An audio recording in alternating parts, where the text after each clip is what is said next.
Acts 25, 1 through 27. Devotional focus verse. Therefore, when they were come hither, without any delay, on the morrow I sat on the judgment seat, and commanded the man to be brought forth, against whom, when the accusers stood up, they brought none accusation of such things as I supposed, but had certain questions against him of their own superstition, and of one Jesus, which was dead, whom Paul affirmed to be alive. Acts 25, 17 through 19.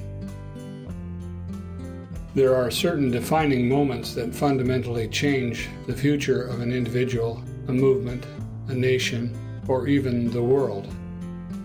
In our personal lives, the moment could be as significant as meeting our future spouse or accepting the entry-level position that leads to a lifetime career. It may involve a pivotal decision or an unexpected crisis. Whatever the specifics, most of us can look back and identify a handful of events in our lives that changed us and our future in a dramatic way. As Christians, our experience of salvation would be first. In a broader forum, multiple defining moments in history have shaped our world. Some of these events occurred in a single day, some spanned a century or more. Some affected only a country or two, while others touched every continent around the globe and brought about a completely new way of thinking. Included are the Renaissance, the invention of Gutenberg's printing press, the Protestant Reformation, the American Revolution, the French Revolution, the Industrial Revolution, and the two World Wars. While there is no question that all of these events radically affected our world, the most defining moment in history was the resurrection of Jesus Christ from the grave. In our text today, the stage was set for Paul to proclaim the doctrine of the resurrection before Festus, Agrippa, and Bernice in his last message recorded in Acts. Festus described Paul's case to King Agrippa by stating that the accusations against the apostle were based on his preaching of one Jesus which was dead, whom Paul affirmed to be alive. Just as witnesses and historical records confirm that notable world events took place, witnesses and historical records attest to the reality of Jesus' resurrection. In spite of the disbelief of the Jewish religious leaders, Festus, Agrippa, Bernice, and countless others through the ages, Jesus Christ was dead and came back to life. The resurrection is the most essential doctrine in Christianity.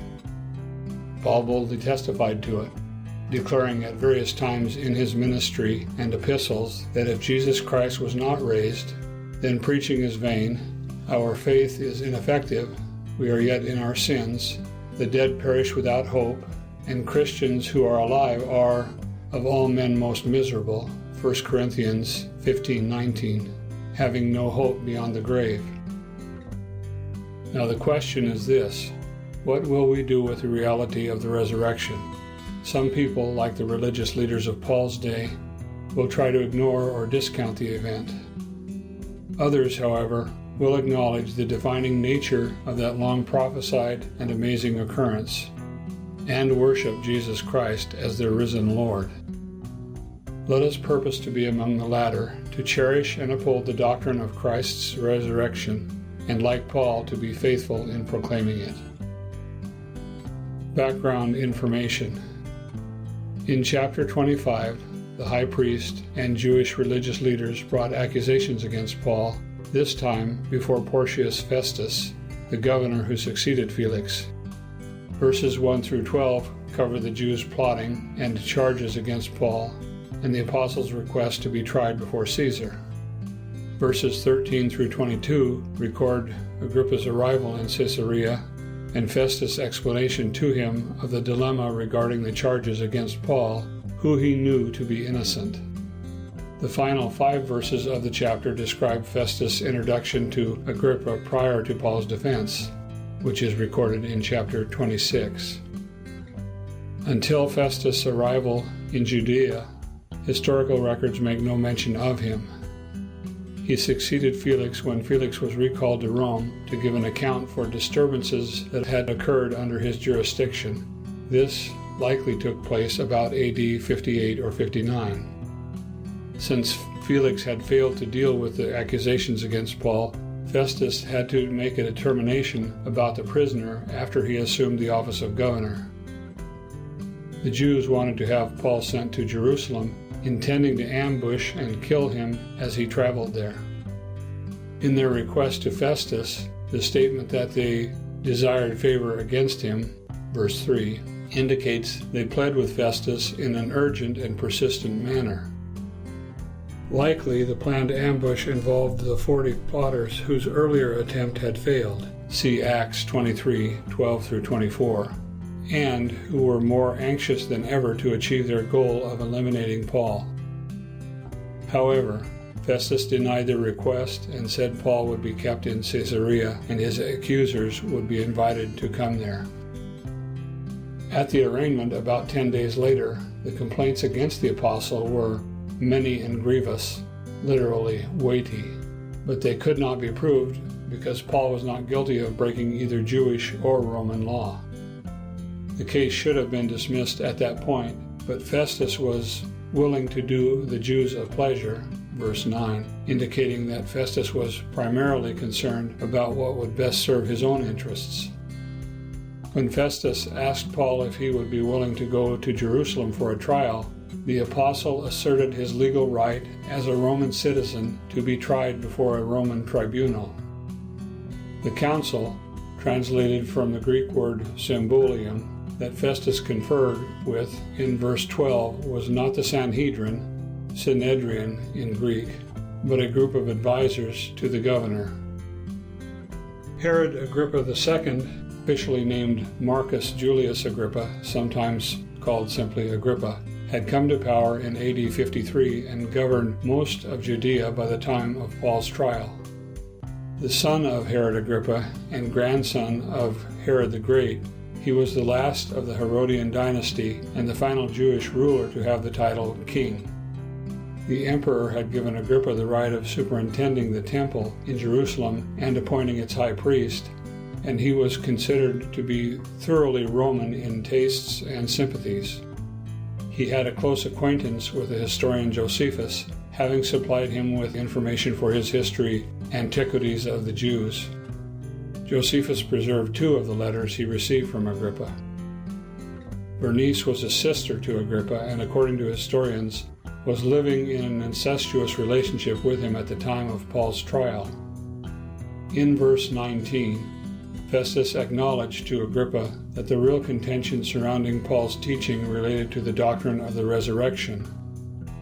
If the resurrection of one Jesus were accepted as fact, then the religious leaders would have to admit that the man they killed was in fact their own long-awaited Messiah. Conclusion: Paul's preaching about the resurrection of Jesus Christ created conflict between the apostle and the Jewish religious leaders of his day. We too may face resistance from those who do not believe that Christ arose from the dead, but we must firmly uphold and teach that truth because it is the central doctrine of our Christian faith. Acts chapter 25. Now when Festus was come into the province, after 3 days he ascended from Caesarea to Jerusalem. Then the high priest and the chief of the Jews informed him against Paul, and besought him, and desired favor against him, that he would send for him to Jerusalem, laying wait in the way to kill him. But Festus answered, that Paul should be kept at Caesarea, and that he himself would depart shortly thither. Let them therefore, said he, which among you are able, go down with me, and accuse this man, if there be any wickedness in him. And when he had tarried among them more than 10 days, he went down unto Caesarea, and the next day sitting on the judgment seat commanded Paul to be brought. And when he was come, the Jews which came down from Jerusalem stood round about, and laid many and grievous complaints against Paul, which they could not prove. While he answered for himself, neither against the law of the Jews, neither against the temple, nor yet against Caesar, have I offended anything at all. But Festus, willing to do the Jews a pleasure, answered Paul, and said, Wilt thou go up to Jerusalem, and there be judged of these things before me? Then said Paul, I stand at Caesar's judgment seat, where I ought to be judged. To the Jews have I done no wrong, as thou very well knowest. For if I be an offender, or have committed anything worthy of death, I refuse not to die, but if there be none of these things whereof these accuse me, no man may deliver me unto them. I appeal unto Caesar. Then Festus, when he had conferred with the council, answered, Hast thou appealed unto Caesar? Unto Caesar shalt thou go. And after certain days King Agrippa and Bernice came unto Caesarea to salute Festus. And when they had been there many days, Festus declared Paul's cause unto the king, saying, There is a certain man left in bonds by Felix, about whom, when I was at Jerusalem, the chief priests and the elders of the Jews informed me, desiring to have judgment against him. To whom I answered, It is not the manner of the Romans to deliver any man to die, before that he which is accused have the accusers face to face, and have license to answer for himself concerning the crime laid against him. Therefore, when they were come hither, without any delay on the morrow I sat on the judgment seat, and commanded the man to be brought forth.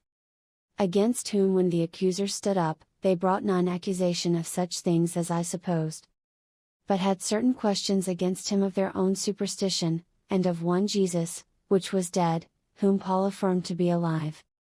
And because I doubted of such manner of questions, I asked him whether he would go to Jerusalem, and there be judged of these matters.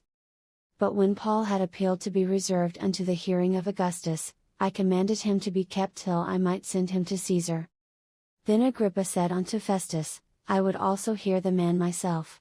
Tomorrow, said he, thou shalt hear him. And on the morrow, when Agrippa was come, and Bernice, with great pomp, and was entered into the place of hearing, with the chief captains, and principal men of the city, at Festus' commandment Paul was brought forth.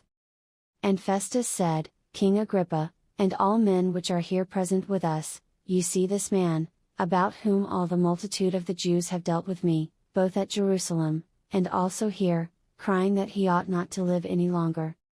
But when I found that he had committed nothing worthy of death, and that he himself hath appealed to Augustus, I have determined to send him.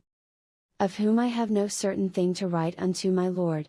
Wherefore I have brought him forth before you, and specially before thee, O King Agrippa, that, after examination had, I might have somewhat to write. For it seemeth to me unreasonable to send a prisoner, and not withal to signify the crimes laid against him.